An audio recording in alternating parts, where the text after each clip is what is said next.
membenci Pak Anies, Pak, maka boleh jadi Sherly adalah salah satunya. Karena Pak Anies ini pernah jadi rektor di Universitas Paramadina yang saat itu Sherly ingat sekali meminta rekomendasi Bapak untuk melanjutkan pendidikan. Bapak mengokekan dan selang beberapa tahun, 1,5 tahun lebih sedikit, semua syarat sudah dikumpulkan dan Bapak sudah jadi menteri saat itu. Ketika semua syarat sudah cukup, saya minta ke Bapak dan Bapak menolak itu, Pak.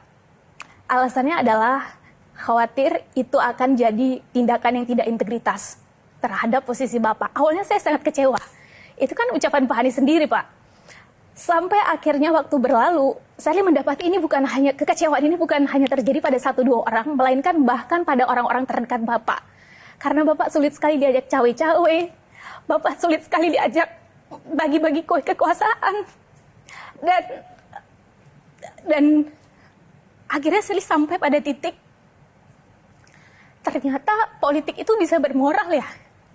Dan pertanyaan Sherly adalah ketika justru orang terdekat kita itu punya potensi untuk menjadi pembenci kita, bagaimana sosok Pak Anies Baswedan ini memaintain kesalahpahaman, kebencian, atau hal-hal yang berpotensi justru untuk menusuk Bapak dari belakang. Karena boleh jadi ke depan setelah proses ini akan ada amanah baru, akan ada tanggung jawab baru, atau kegiatan-kegiatan sosial baru yang justru jauh lebih besar untuk Bapak. Bagaimana Bapak memaintain itu? Tepuk tangan dulu buat Sherly. Ya, makasih.